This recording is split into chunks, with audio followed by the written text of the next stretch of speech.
하나님의 은혜와 자비 그리고 평강이 성도 여러분과 함께 하기를 바랍니다.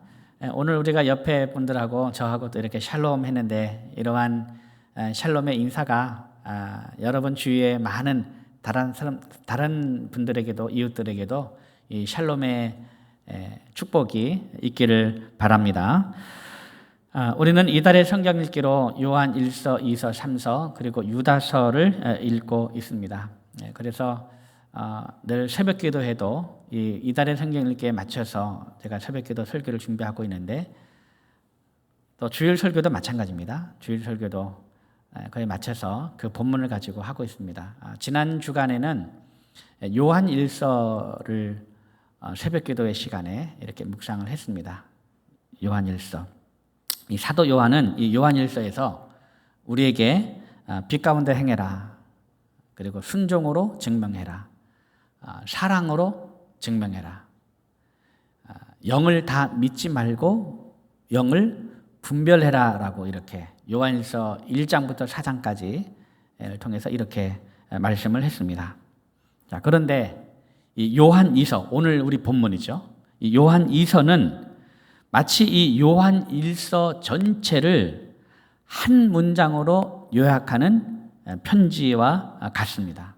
그 한 문장이 뭐냐? 바로 오늘 설교 제목입니다. 진리 안에서 사랑하십시오. 이것이 이제 이 요한 1서 전체를 요약하는 그런 내용이면서 동시에 요한 2서의 핵심이라고 보겠습니다.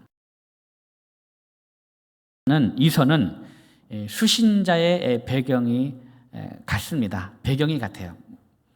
다만 차이가 있다면 요한 1서는 이 에베소를 비롯한 이 소아시아의 여러 지역 교회에 돌아가면서 읽도록 하는 회람서신의 성격을 띠고 있는 것이 요한 1서고 요한 2서는 그 시대에 같은 시대인데 어느 한 특정한 교회에 보내는 그러한 편지라는 그런 차이가 있을 뿐이지 그 교회의 상황은 똑같습니다. 배경이 같아요. 그래서 그 내용이 마치 요한 1서의 축소판처럼 보입니다. 그래서 요한 2서를 요한 1서 6장이라고 이름을 지어도 전혀 어색하지 않을 정도로 거의 내용이 비슷합니다. 요한 1서는 총 몇 장까지 있습니까? 요한 1서. 요한 1서는 5장까지 있습니다. 그리고 요한 2서가 1장인데 그래서 이 요한 2서를 요한 1서 6장으로 생각해도 아무런 문제가 없을 정도로 그만큼 내용이 비슷하다는 겁니다. 왜냐하면 배경이 같기 때문에 그렇습니다. 당시 교회는 매우 어려운 상황 가운데 있었습니다. 교회 밖에서는 박해가 있었고 교회 안에서는 이 초기 영지주의 거짓 교사들이 활동하고 있었습니다. 그들은 예수님은 진짜 사람이 아니다. 육체는 더럽다. 하나님이 어찌 더러운 육체 가운데 거할 수 있겠느냐. 우리만 특별한 영적 지식을 가졌다라고 이렇게 주장을 했습니다.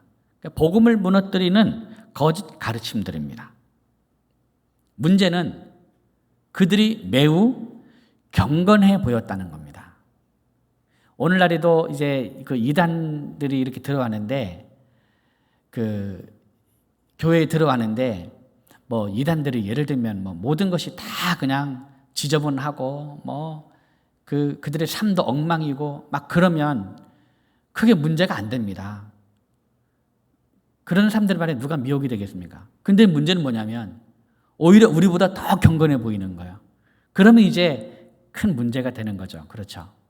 다 거기에 미혹되는 겁니다. 성경도 많이 알고 성경도 많이 읽고 구제도 많이 하고 봉사도 많이 하고 사랑도 많고 인간관계도 좋고 막 이러면 그들의 그 거짓 가르침에 얼마나 사람들이 넘어가겠습니까?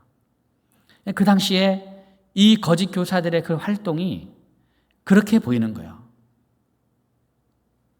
매우 경건했어요. 말도 잘했고 성경도 많이 아는 것 같았고 영적인 사람처럼 보였습니다. 그리고 교회는 또 딜레마에 빠졌어요. 어떤 딜레마냐면 당시 순회 전도자들을 집으로 영접하는 것은 가장 중요한 사랑의 실천이었습니다. 순회 전도, 그 당시에는 이제 선교사님들이 순회를 하면서 전도를 했잖아요. 사도 바울도 이제 안디옥 교회에서 이제 파송을 받아서 안디옥 교회에 있다가 쭉 순회하면서 1차 전도여행을 하고 다시 돌아왔다가 다시 2차 전도여행으로 순회하면서 이렇게 전도를 했잖아요. 순회 전도자들이죠. 이 순회 전도자들 집으로 영접해서 음식을 대접하고 잠자리를 제공하고 기도해 드리는 것이 이것이 가장 중요한 사랑의 실천이었죠. 그런데 이 성도들 집에 누가 찾아왔냐면 이 거짓 교사들이 찾아왔다라는 겁니다. 여러분, 그러면 그들을 받아들여야 할까요? 거절해야 할까요? 그들 이마에 나 거짓 교사라고 적혀 있지 않습니다. 매우 경건해 보이고 성경도 많이 아는 것 같고, 그럼 그 사람들이 딱 들어오면 그들을 받아들여야 할까요? 거절해야 될까요? 사랑해야 할까요? 아니면 그들을 분별해야 할까요? 사랑과 진리가 충돌하는 것처럼 보이는 순간 우리는 어떻게 해야 하겠습니까? 바로 이 질문에 대한 답이 요한 2서입니다. 첫째, 진리 없는 사랑은 사랑이 아닙니다. 요한은 매우 충격적인 말을 합니다. 10절 말씀을 보면 그를 집에 들이지도 말고 인사도 하지 말라. 처음 읽어보면 너무 냉정하게 느껴집니다. 아주 처음부터 강도처럼 보이고 뭐 험상궂고 막 오락부락하고 막 그 얼굴에 뭐 나 나쁜 사람이라고 적혀 있으면야 당연히 집에 드리는 것도 이렇게 우리 스스로가 이렇게 주저하게 되겠죠. 밀어내겠죠. 우리 스스로가 무서우니까. 근데 아주 선한 사람처럼 보입니다. 아주 경건하고 영적인 사람처럼 보여. 근데 그런 사람이 이제 집에 좀 머물겠다는데 그걸 어떻게 거절합니까? 그 당시 문화로. 오늘에서야 뭐 그렇게 부탁도 하지 않습니다만 옛날에는 이제 그 집에 잘 초청하고 잘 이렇게 누가 잠 좀 재워주세요 그러면 어서 오세요 하고 재워드리는 것이 이게 최고의 이것이 선한 일인데 그걸 어떻게 거절하겠습니까? 그런데 그를 집에 들이지도 말고 그에게 인사도 하지 말라. 너무 냉정해 보이죠. 그것도 누가 한 말입니까? 사랑의 사도. 사랑의 사도 요한이 이런 말을 하는 거예요. 왜 이런 말을 하겠습니까? 이유는 하나입니다. 진리를 지키기 위해서. 진리를 지키기 위해서. 만약 예수님이 그들이 말하는 대로 참 하나님이 아니고 참 인간도 아니라면 십자가도 무너집니다. 십자가가 무너지면 복음도 무너집니다. 복음이 무너지면 우리의 구원도 무너지는 거예요. 그러므로 요한은 말합니다. 사랑이라는 이름으로 거짓을 받아들이지 말라. 진리를 포기하면서까지 사랑하려 하지 말라. 여러분, 사랑은 진리 위에 세워질 때만 참 사랑이 됩니다. 오늘 세상은 말합니다. 다 인정해줘라. 다 받아줘라. 분별하지 말아라. 뭐 분별할 필요 뭐가 있느냐. 그러나 성경은 이렇게 말합니다. 사람은 사랑하되 복음의 진리는 양보하지 마라. 사람은 사랑하되 복음은 타협하지 마라. 그러니까 오늘 본문 10절에 그를 집에 들이지도 말고 인사도 하지 말라라는 말씀은 거짓 교사들을 미워하라는 말이 아니라 그들의 가르침이 교회 안으로 들어와서 복음을 훼손하지 못하도록 분별하라라는 말씀입니다. 사랑하는 여러분, 사랑은 모든 것을 무조건 받아주는 것이 아닙니다. 자녀가 잘못된 길로 가고 있는데도 사랑하니까 아무 말도 하지 말라. 그것은 사랑이 아닙니다. 병원 의사가 환자에게 큰 병이 발견되는데 의사가 환자분 상처받으실까 봐 말씀을 안 드리겠습니다. 이러면 그 환자는 기분은 좋을지 몰라도 결국 죽게 됩니다. 사랑은 상대방을 불편하게 만들더라도 살리는 길을 말해 주는 것입니다. 참된 사랑은 진실을 말할 용기를 가집니다. 한번 따라하겠습니다. 참된 사랑은 진실을 말할 용기를 가집니다. 네, 이것이 참된 사랑이에요. 하나님도 우리를 사랑하시기 때문에 죄를 죄라고 말씀하셨어요. 그러므로 진리를 버리는 사랑은 사랑이 아니라 타협입니다. 둘째로, 사랑 없는 진리는 참 진리가 아닙니다. 앞에서 제가 진리가 없는 사랑은 사랑이 아니다 그랬죠. 근데 이번은 반대로 사랑 없는 진리는 참 진리가 아닙니다. 요한은 편지 1절부터 쭉 이렇게 보면 1절부터 우리 11절까지 오늘 읽었잖아요. 보면 이 사랑, 진리라는 단어를 계속 반복해서 쓰고 있습니다. 요한에게 진리와 사랑은요 결코 분리될 수 없습니다. 진리만 있고 사랑이 없으면 바리새인입니다. 옳고 그름만 따지는 거예요. 이런 사람은 정답은 많이 아는데 사람을 살리지 못합니다. 지식은 많은데 눈물은 없습니다. 말씀은 맞는데 항상 맞는 말을 하는데 가슴이 차가워요.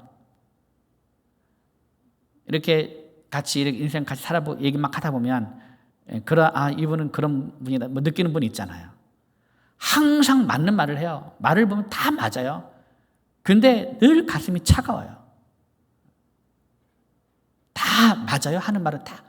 그럼 여러분 그렇게 느끼면 뭐라고 말을 못 하겠는데 맞는 말을 하니까. 근데 왜 마음이 안 가는 그런 걸 많이 느끼죠. 뭐 그런 거예요.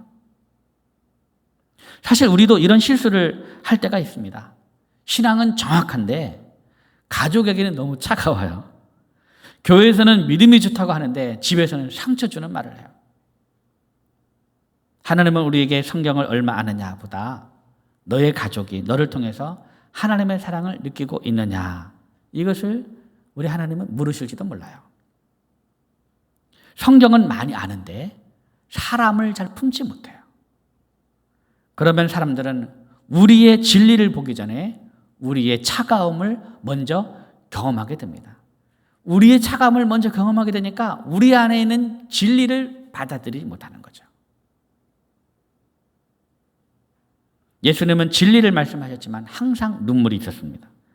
병든 자를 불쌍히 여기셨고 죄인을 품으셨고 십자가 위에서도 용서하셨습니다. 예수님은 진리를 말씀하셨고 동시에 사람을 사랑하셨습니다.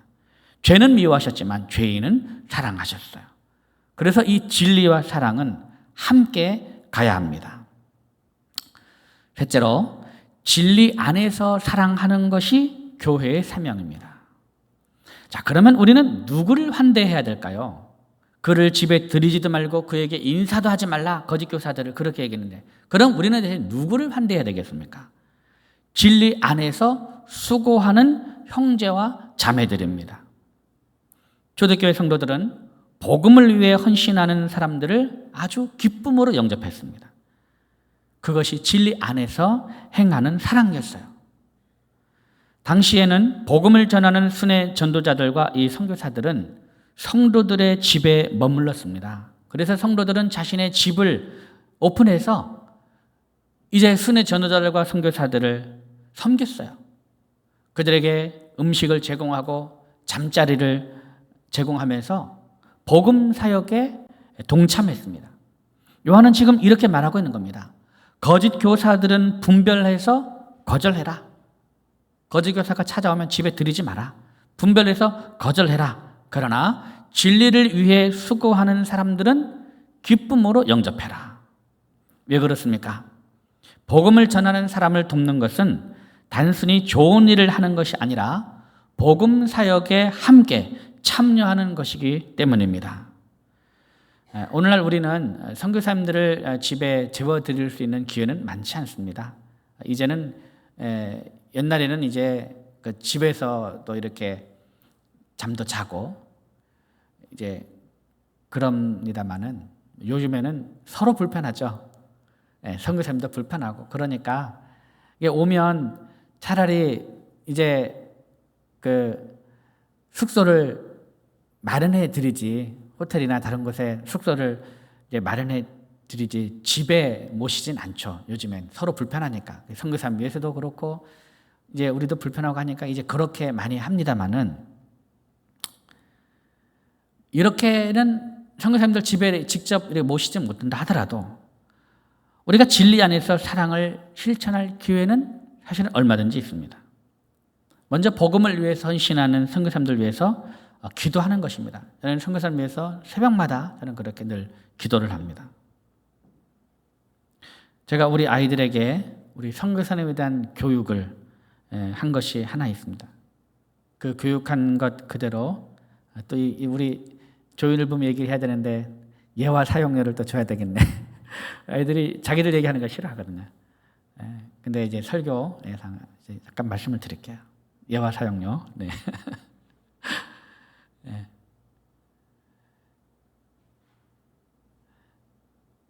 제가 교육한 대로 우리 조요한들 보면은 선교사님 모시면 항상 봉투를 준비합니다.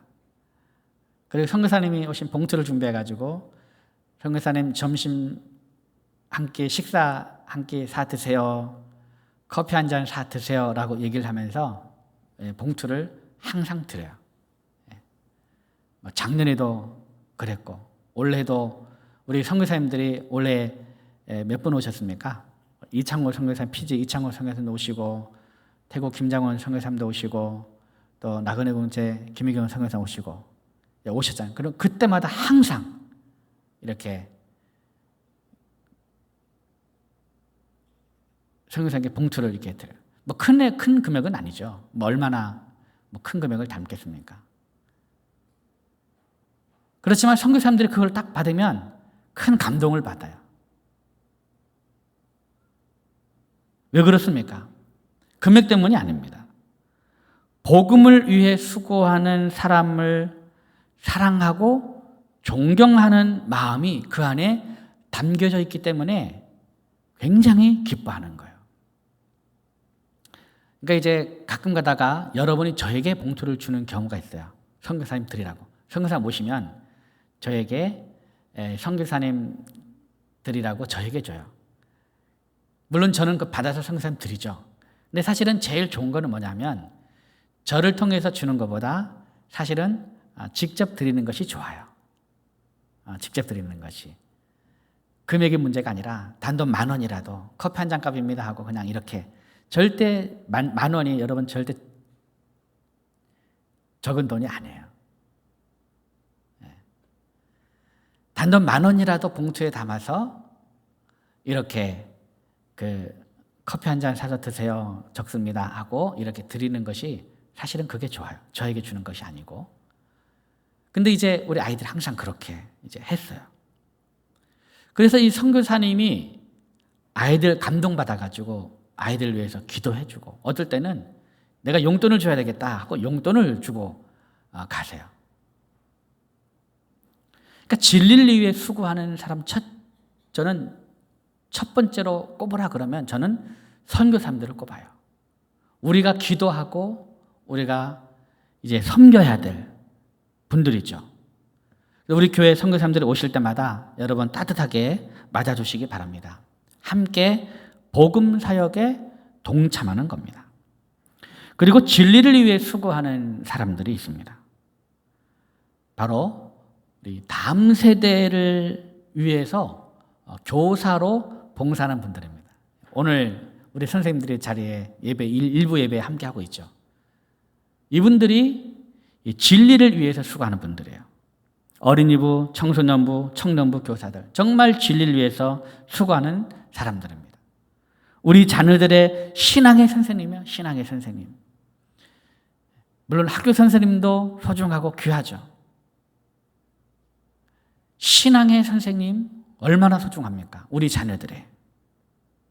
그 수고를 기억해야 돼요. 여러분, 우리 선생님들 환대해 주시기 바랍니다. 우리 항중직 여러분, 우리 선생님들은 특별한 분들이에요. 우리 자녀들의 신앙을 책임지고 있는 분들이죠. 선교사님들에게처럼 봉투를 주라는 게 아닙니다. 따뜻한 격려 한 말씀이라도. 이번 여름 성경학교와 수련회 때 또 대전 걱정하지 않도록 또 많은 격려가 있기를 바랍니다. 그리고 전도하는 성도들을 격려하는 것. 교회 선교, 장학, 구제 사역에 마음을 모으는 것. 이 모든 것이 진리 안에서 수고하는 것입니다. 그러면 진리 안에서 사랑하는 것은 무엇일까요? 사랑한다. 특별한 것은 아닙니다. 사실 우리가 늘 하고 싶어 하는 거죠. 늘 하고 싶어 하는 거예요. 가정에서 남편이 아내를 사랑하고 아내가 남편을 존중하고 부모가 자녀를 위해서 기도하고 자녀들을 말씀으로 가르치는 것이 진리 안에서 사랑하는 거예요. 교회에서는 아픈 성도를 찾아가고 쇠가족을 따뜻하게 맞이하고 상처받은 사람에게 먼저 손 내미는 것이 진리 안에서 사랑하는 것이죠. 그리고 사랑은 단순한 친절만을 말하는 것은 아닙니다. 가장 큰 사랑은 예수를 전하는 겁니다. 영원한 생명을 전하는 것보다 더 큰 사랑은 없다고 생각합니다. 우리 교회는 지금 365일 전도 캠페인을 시작했습니다. 어떤 분은 전도가 부담스럽습니다 라고 말합니다. 그런데 한번 생각해 보십시오. 우리가 정말 사랑한다면 예수님을 전하지 않을 수 있습니까? 좋은 병원을 알면 알려주고 좋은 식당을 알면 소개해 주죠. 그런데 영원한 생명을 주시는 예수님을 알면서 전하지 않는다면 그것이 오히려 사랑이 없는 겁니다. 진리 안에서 사랑하는 사람은 결국 복음을 전하게 되어 있습니다. 우리가 전도하는 이유는 사랑하기 때문입니다. 복음보다 더 중요한 것은 없기 때문입니다. 그래서 전도는 교회의 프로그램이 아니라 사랑의 표현입니다. 사랑하는 성도 여러분, 요한 2서는 우리에게 매우 중요한 진리를 가르쳐 줍니다. 진리와 사랑은 서로 경쟁하는 것이 아니다. 이것은 둘 중 하나를 선택하는 것도 아닙니다. 진리와 사랑은 항상 함께 가야만 합니다. 진리 없는 사랑은 방향을 잃어버리고 사랑 없는 진리는 생명을 잃습니다. 사랑만 강조하면 거짓까지 받아들이게 되고 진리만 강조하면 사람을 잃어버리게 됩니다. 그래서 요한은 우리에게 말합니다. 진리 안에서 사랑하십시오. 생각해보면 우리 예수님이 그런 분이셨습니다. 예수님은 진리를 위해서 십자가를 포기하지 않으셨습니다. 죄를 죄라고 말씀하셨고 복음을 타협하지 않았어요. 그러나 예수님은 사랑하기 때문에 십자가를 지셨습니다. 우리를 정죄하기 위해 오신 것이 아니라 우리를 구원하기 위해서 오셨고 우리를 버리기 위해 오신 것이 아니라 우리를 살리기 위해 오셨습니다. 진리 때문에 십자가를 버리지 않으셨고 사랑 때문에 십자가를 지셨습니다. 그래서 십자가는 진리와 사랑이 서로 만나는 자리입니다. 사랑하는 여러분, 우리도 그 십자가를 붙들고 살아갑시다. 가정 안에서는 진리 안에서 사랑하십시오. 남편은 아내를 사랑하고 아내는 남편을 존중하며 부모는 자녀를 위해 기도하고 자녀에게 말씀을 가르치십시오. 교회에서도 진리 안에서 사랑하십시오. 아픈 성도를 돌아보고 새 가족을 따뜻하게 맞이하고 다음 세대를 위해 수고하는 교사들을 격려하고 복음을 위해 헌신하는 선교사들과 사역자들을 위해서 기도하십시오. 그리고 세상 속에서도 진리 안에서 사랑하십시오. 영혼을 사랑하는 마음으로 복음을 전하십시오. 우리가 시작한 365일 전도 캠페인도 바로 진리 안에서 사랑하는 실천입니다. 사람을 사랑하기 때문에 예수를 전하는 겁니다. 영원한 생명을 알기 때문에 복음을 전하는 것입니다. 사랑하는 성도 여러분, 새가 두 날개로 날아오르듯이 교회는 진리와 사랑이라는 두 날개로 비상해야 합니다. 여러분, 진리를 굳게 붙드십시오. 그리고 그 진리 안에서 서로 사랑하십시오. 진리가 사랑의 방향을 잡아주고 사랑은 진리를 따뜻하게 전달합니다. 진리가 없는 사랑은 길을 잃고 사랑이 없는 진리는 사람을 잃습니다. 그러나 진리와 사랑이 함께 가면 사람을 살리고 가정을 살리고 교회를 살리고 열방을 살리게 될 줄 믿습니다. 진리 안에서 사랑하십시오. 이 말씀이 오늘 우리 의창교회 모든 우리 성도님들의 삶 가운데 이루어져서 진리와 사랑의 두 날개로 힘차게 비상하는 복된 신앙의 공동체가 되기를 주의 이름으로 축원합니다.